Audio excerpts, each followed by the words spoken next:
Hello, hi everyone. It's Travis from Anime, and welcome to Evangelion. Fantastic title Zach came up with. I really thought this was a really cool idea, actually. And so I wanted to actually do a video. Don't want Zach to have to do too much of the cool video stuff. We got some pretty good videos already out there, but I wanted to shoot a video that was inspired by the show Neon Genesis Evangelion. I hope I'm pronouncing that right for my fellow weebs out there, for the Weeb Nation. So, if you've already saw by the title, yeah, I'm going to talk about how Neon Genesis, in a sense, like what Gundam can learn from Neon Genesis. And I am, unfortunately, I am going to be taking a huge dump truck on the Gundam community when I talk about this. So it's going to be very controversial in that take there. But as someone who doesn't like Gundam, and I know already the comments are coming in, you hate Gundam. Well, then why are you making a video of you hate Gundam? You're obviously personally attacking me. But like, again, I've seen some Gundam, and I'm really, like, besides the fight scenes, I'm really not impressed with a lot of the storytelling aspects when it comes to Gundam, and I really think, like, they can really take a note from Neon Genesis. And one of those notes is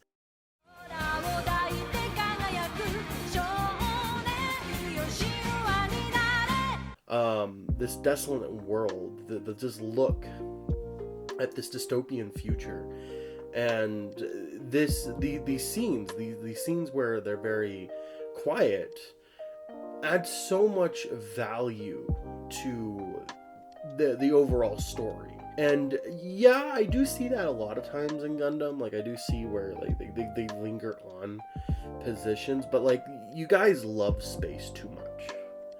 I hate to say it, like, you guys either like barren wastelands, like the barren wastelands of like Mars and like Iron Blood Orphans, or like the just pure space, and you guys don't have cinematic landscapes. Like, you guys don't show a world. You guys say there's a world there, but there really is not. You say there's a world, a feud between people in space and Earth and colonies on Mars, but you don't show that. Where Neon Genesis, they keep us grounded into a particular location, one location, they keep us there, and it's interesting. It's interesting to look at. It's interesting to see the world as it's changed and it's modified throughout the years with these angel attacks. And that's interesting. You've engaged me into a world that I really enjoy and I really like, and there's a bit of mystery hidden behind it. And you're not just jumping around, and I think that's a big problem with Gundam. With that said, despite the cinematic aspect to Neon Genesis, I want to get into the next topic.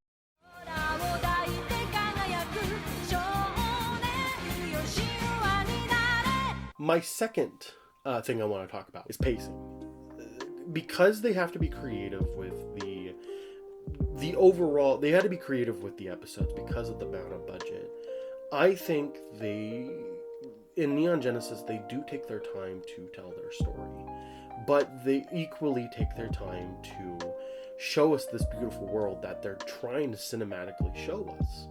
And so I believe Gundam can really benefit from this. I believe Gundam can really show that these characters can be in the cool ass suits and do the cool fighting, but there can be a general plot to it. And Gundam doesn't show that a lot of times. Gundam really likes to build up them getting into the suit and then actually fighting. And half the time, again, you guys are just talking about the political sense to Gundam. And the thing is, like, that doesn't make a story deep. I'm sorry to say, that doesn't make a story deep. It makes it boring. If you have to give me a chunk of dialogue, like a huge chunk of dialogue. Again, Gundam Unicorn's like an hour long, and half those episodes is just political stuff. Now, I like a good commentary once in a while, but the thing is, I'm there to be entertained. and I don't want to sit there and just watch people standing around like fucking Star Trek and talking. Like I want, like what makes Star Trek interesting was like they actually went off and do adventures, and that's the thing is with Neon Genesis, they don't just, go stick me with talking most of the time. Half the time, some of the characters don't even speak as much. The main character, Rey, doesn't even speak as much compared to other characters, and she is such a pivotal part to the film, or not film, but the show. And I think that's very important to keep in mind, that you can have moments where, again, showing and not telling is a lot stronger, and Gundam can really benefit from this.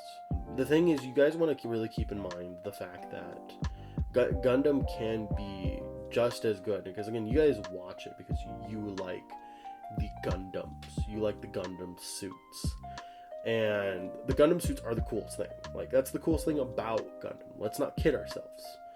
But the thing is, half the time you're talking and not showing me the actual fights. Where Neon Genesis, we have episodes, brief moments, even silence, where they tell us a bit of a story and then they show us this cool action. And it really keeps us interested. And speaking of keeping us interested, now I want to get to my third point.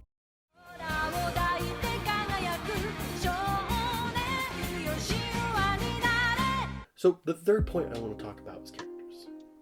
Gundam, you guys have a lot of pointless characters. I'm sad to say, like, you guys show a lot of people just talking, and they sometimes they don't even have no importance. And it's true, they don't have no importance, and a lot of you like to chalk it up to it's just the government. But the thing is, that doesn't make it a compelling character.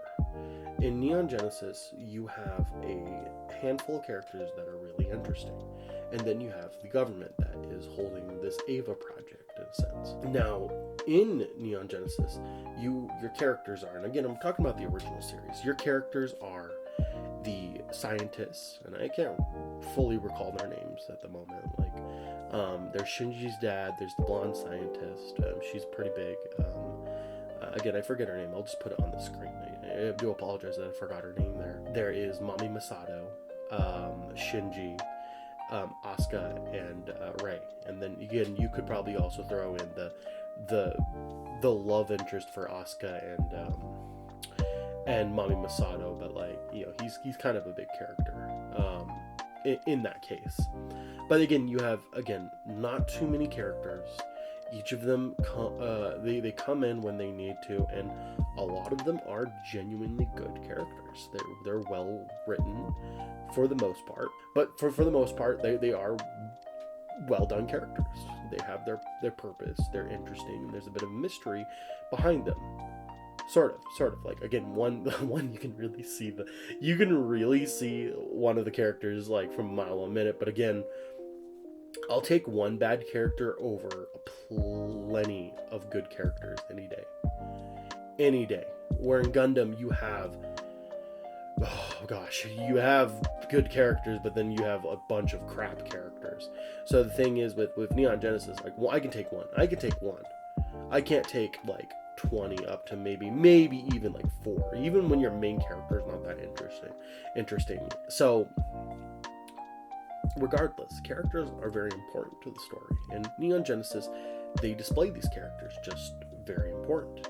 Shinji's dad has a bit of mystery to him. Shinji wants to reconnect with his father. He feels like a disappointment in his father's life. The blonde scientist, I think, is one of my favorite characters within the show.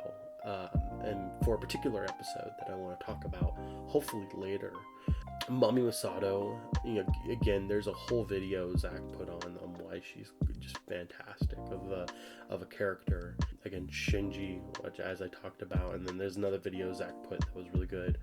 Asuka, even though I absolutely hate this character because she is very one note, I still think she's a very, very interesting character. She is an enjoying character to see on screen, and she does give our main character a little bit of, in a sense, motivation and points here and there.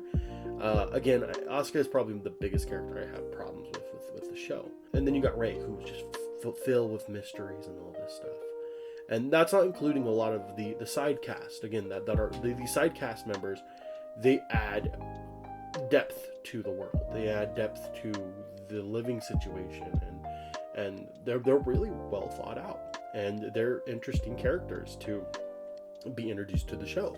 So Gundam can benefit from the fact that you can have less characters and tell the show perfectly. Like, you can have one big boss guy, and you don't have to show the whole government. Like, you can have one person be the main focus. Back, just kind of recap of all those 3 elements: cinematography, letting us breathe; pacing, again, really huge thing; and then characters, another big thing there.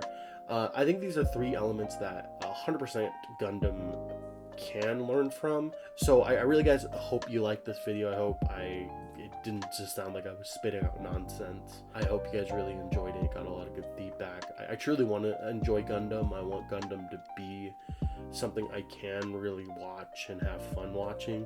It's just I can't, and a lot of the problems I talked about in this video I think can benefit from it. So I hope you guys have a good rest of your time. Do all that fun, like and subscribe, jazz, and have a good Evangelion. Thank you for watching! If you're not subscribed, be sure to do so by clicking here. If you are subscribed, we thank you for keeping the anime dream alive. Be sure to check out our other content here and here. For even more content, be sure to check out the rest of our channel, and be sure to follow us on Twitter by clicking the link in the description below. I'm Felicia, and I'll see you next time.